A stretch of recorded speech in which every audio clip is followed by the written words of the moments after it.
नमस्कार। ये आकाशवाणी पटना है। अब आप खालिद रशीद से प्रादेशिक समाचार सुनिए। पहले मुख्य समाचार। प्रधानमंत्री नरेंद्र मोदी आज राज्यसभा में राष्ट्रपति के अभिभाषण पर धन्यवाद प्रस्ताव का जवाब देंगे। मुख्यमंत्री नीतीश कुमार आज राजस्व और भूमि सुधार विभाग में विभिन्न पदों पर चयनित 9,888 अभ्यर्थियों को नियोजन पत्र प्रदान करेंगे। प्रदेश के सरकारी मेडिकल कॉलेजों में अब MBBS की पढ़ाई हिंदी में भी होगी। स्वास्थ्य विभाग ने जारी की अधिसूचना। और मौसम विभाग ने अगले 24 घंटों के दौरान बक्सर, भोजपुर, पटना, गोपालगंज, वैशाली समेत 13 जिलों में भारी से अति भारी बारिश का अलर्ट जारी किया। अब समाचार विस्तार से। प्रधानमंत्री नरेंद्र मोदी आज राज्यसभा में राष्ट्रपति के अभिभाषण पर धन्यवाद प्रस्ताव का जवाब देंगे। कल लोकसभा में राष्ट्रपति के अभिभाषण पर बहस का जवाब देते हुए प्रधानमंत्री ने कहा कि उनकी सरकार का ऐतिहासिक लगातार तीसरा कार्यकाल गति और निरंतरता के लिए जनादेश है। उन्होंने कहा कि सरकार अगले 5 वर्षों में 3 गुना गति से काम करेगी और देश को विकास के अगले स्तर पर ले जाएगी तथा 2047 तक विकसित भारत की महत्वाकांक्षा को पूरा करेगी। श्री मोदी ने कहा कि सरकार पेपर लीक की घटनाओं से निपटने के लिए युद्ध स्तर पर काम कर रही है। उन्होंने ये भी कहा कि युवाओं के भविष्य को खतरे में डालने वाले लोगों के खिलाफ कड़ी कार्रवाई को सुनिश्चित किया जाएगा।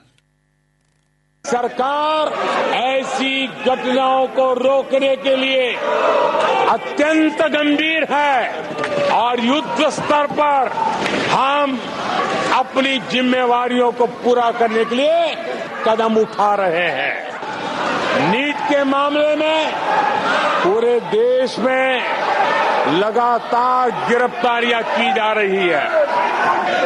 केंद्र सरकार पहले ही एक कड़ा कानून बना चुकी है।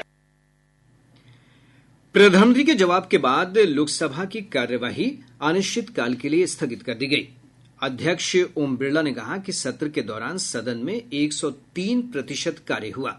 इस सत्र में कुल 539 सदस्यों ने शपथ ली। मुख्यमंत्री नीतीश कुमार आज राजस्व और भूमि सुधार विभाग में विभिन्न पदों पर चयनित 9,888 अभ्यर्थियों को नियोजन पत्र प्रदान करेंगे। इनमें विशेष सर्वेक्षण सहायक बंदोबस्त पदाधिकारी, सर्वेक्षण कानूनगो और सर्वेक्षण अमीन के पद पर चयनित उम्मीदवार शामिल हैं। पटना के संवाद भवन में आयोजित कार्यक्रम में उप मुख्यमंत्री सम्राट चौधरी और विजय कुमार सिन्हा, विभागीय मंत्री दिलीप कुमार जायसवाल समेत अन्य गणमान्य लोग भी उपस्थित रहेंगे। वहीं जिला मुख्यालयों पर आयोजित कार्यक्रम में प्रभारी मंत्री नियोजन पत्र प्रदान करेंगे।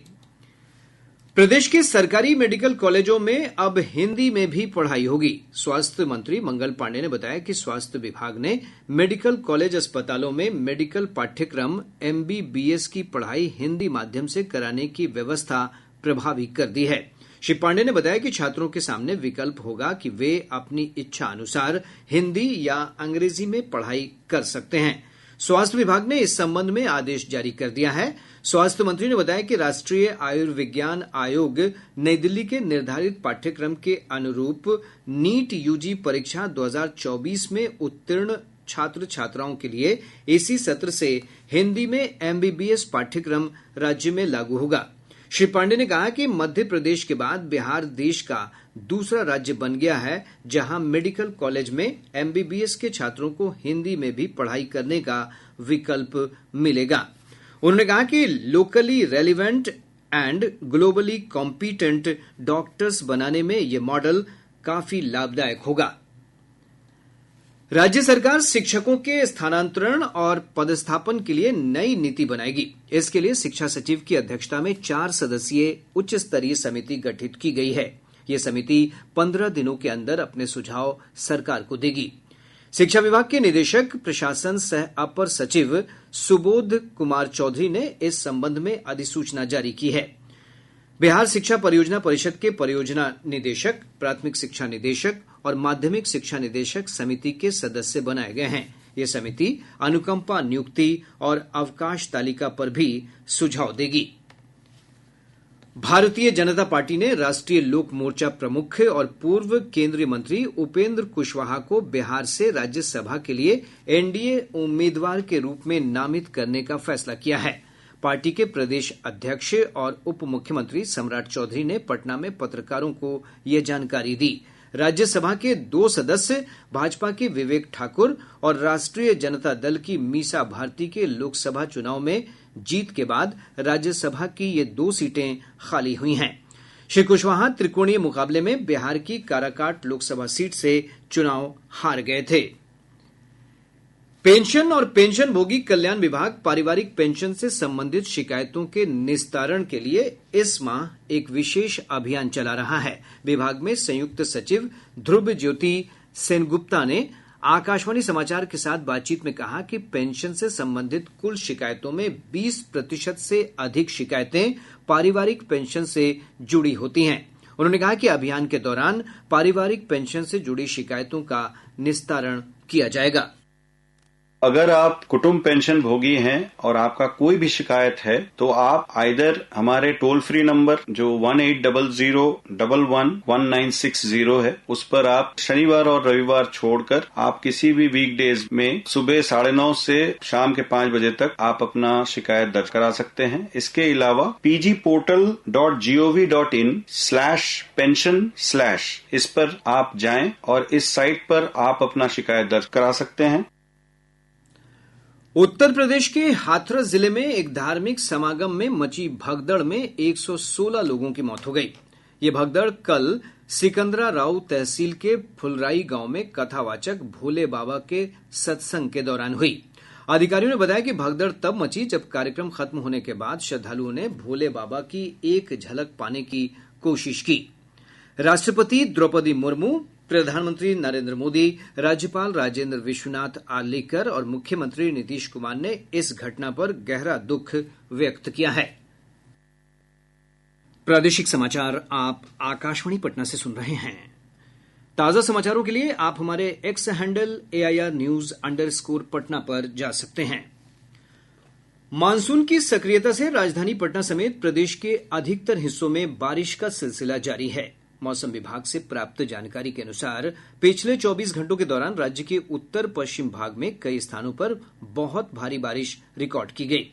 मौसम विज्ञान केंद्र पटना के वैज्ञानिक ने बताया है कि अगले 24 घंटों के दौरान बक्सर, भोजपुर, सारण, सीवान, सीतामढ़ी और मधुबनी जिले के कुछ स्थानों पर अत्यधिक बारिश का ऑरेंज अलर्ट जारी किया गया है। वहीं इस अवधि में पटना, गोपालगंज, अरवल, मुजफ्फरपुर, कैमूर, रोहतास और वैशाली जिले में भी कुछ स्थानों पर भारी बारिश का येलो अलर्ट जारी किया गया है। राज्य के शेष हिस्सों में मध्यम बारिश की संभावना है। एक टर्फ रेखा उत्तर पश्चिमी बिहार, उप हिमालय, पश्चिम बंगाल होते हुए गुजर रही है। इन मौसमी सिस्टम के कारण बिहार के अनेक क्षेत्रों में मध्यम वर्षा एवं सारण, भोजपुर, वैशाली, अरवल, गया, सिवान, गोपालगंज, मुजफ्फरपुर, पटना, कैमूर, रोहतास, सिवान एवं मधुबनी में 1-2 जगहों पर भारी वर्षा का पूर्वानुमान है। इधर इस दौरान विभिन्न स्थानों पर मेघ गर्जन और वज्रपात की भी आशंका है। आपदा प्रबंधन विभाग ने लोगों से खराब मौसम के दौरान घर से बाहर नहीं निकलने और सतर्कता बरतने की अपील की है। आसमान में बिजली के चमकने, गरजने, कड़कने के समय यदि आप खुले में हो तो शीघ्रातिशीघ्र किसी पक्के मकान में शरण लें। जहां हैं वहीं रहें। हो सके तो पैरों के नीचे सूखी चीजें जैसे लकड़ी, प्लास्टिक, बोरा या सूखे पत्ते रख लें। ऊंचे पेड़ के नीचे न खड़े हों। बिजली के सुचालक वस्तुओं से दूर रहें। समूह में न खड़े हों। रेडियो और टीवी पर मौसम के साफ होने का संदेश प्रसारित होने का इंतजार करें। इधर भारी बारिश के कारण कैमूर जिले के रामपुर प्रखंड के शिवपुर गांव में दुर्गावती नदी पर बना छलका पुल बह गया है। हमारे अरवल संवाददाता ने बताया है कि जिले में सुबह से ही मूसलाधार बारिश हो रही है, जिसके कारण जनजीवन अस्त व्यस्त हो गया है। जिला मुख्यालयों सहित कुर्था और करपी प्रखंड के विभिन्न भागों में जल जमाव के कारण लोगों को परेशानी का सामना करना पड़ रहा है। नेपाल के जलग्रहण क्षेत्र और प्रदेश में हो रही लगातार बारिश के चलते गंडक, बागमती, कमला बलान, कोसी, महानंदा और परमान नदी के जलस्तर में बढ़ोतरी हो रही है। केंद्रीय जल आयोग से प्राप्त जानकारी के अनुसार बागमती, कमला बालान, महानंदा और परमान नदी विभिन्न स्थानों पर खतरे के निशान को पार कर गई है। बागमती मुजफ्फरपुर के रून्नी सैदपुर में खतरे के निशान से 70 सेंटीमीटर ऊपर पहुंच गई है। कमला बलान नदी मधुबनी के झंझारपुर में लाल निशान से 9 सेंटीमीटर ऊपर बह रही है। जयनगर में नदी का जलस्तर लाल निशान के पास पहुंच गया है। महानंदा नदी पूर्णिया के ढेंगरा घाट और परमान नदी अररिया में लाल निशान के ऊपर बनी हुई है। इधर कोसी नदी का जलस्तर सुपौल के बसुआ और खगड़िया के बलतारा में खतरे के निशान के पास पहुंच गया है। अधवारा नदी सीतामढ़ी के सुंदरपुर में खतरे के निशान से 40 सेंटीमीटर ऊपर बह रही है। हमारे संवाददाता ने बताया है कि जिले के सुरसंड प्रखंड में रातो नदी के जलस्तर में भी बढ़ोतरी का सिलसिला जारी है। इसके प्रभाव से देवारी मतौना, श्रीखंडी भिट्ठा पूर्वी पंचायत और सीमा याही में बाढ़ का पानी फैल गया है। जिलाधिकारी रिची पांडे ने बाढ़ प्रभावित स्थलों का निरीक्षण कर स्थिति का जायजा लिया। वहीं जल संसाधन विभाग ने बाढ़ के खतरे को देखते हुए अधिकारियों को अलर्ट कर दिया है और तटबंधों की निगरानी बढ़ा दी गई है।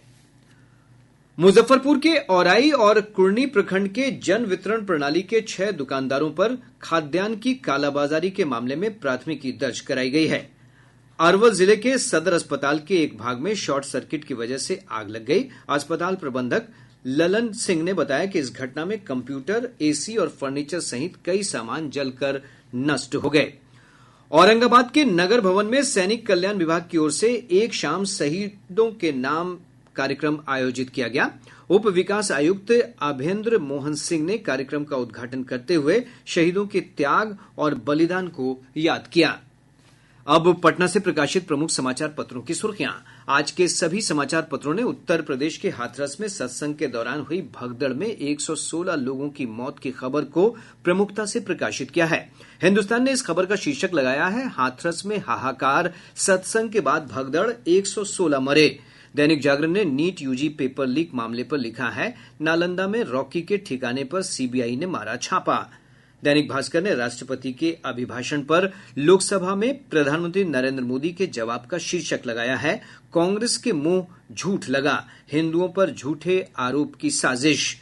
प्रभात खबर ने स्वास्थ्य मंत्री मंगल पांडे के हवाले से लिखा है, मेडिकल कॉलेजों में इसी सत्र से हिंदी में पढ़ाई। राष्ट्रीय सहारा की सुर्खी है, नव दोहरीकृत वारिसलीगंज नवादा रेलखंड पर ट्रेन का स्पीडी ट्रायल। आज अखबार लिखता है, आचार संहिता के मामले में लालू यादव और राबड़ी देवी को राहत। और अब अंत में मुख्य समाचार एक बार फिर। प्रधानमंत्री नरेंद्र मोदी आज राज्यसभा में राष्ट्रपति के अभिभाषण पर धन्यवाद प्रस्ताव का जवाब देंगे। मुख्यमंत्री नीतीश कुमार आज राजस्व और भूमि सुधार विभाग में विभिन्न पदों पर चयनित 9,888 अभ्यर्थियों को नियोजन पत्र प्रदान करेंगे। प्रदेश के सरकारी मेडिकल कॉलेजों में अब एमबीबीएस की पढ़ाई हिंदी में भी होगी, स्वास्थ्य विभाग ने जारी की अधिसूचना। और मौसम विभाग ने अगले 24 घंटों के दौरान बक्सर, भोजपुर, पटना, गोपालगंज, वैशाली समेत 13 जिलों में भारी से अति भारी बारिश का अलर्ट जारी किया। इसके साथ ही आकाशवाणी पटना से प्रसारित प्रादेशिक समाचार का ये अंक समाप्त हुआ।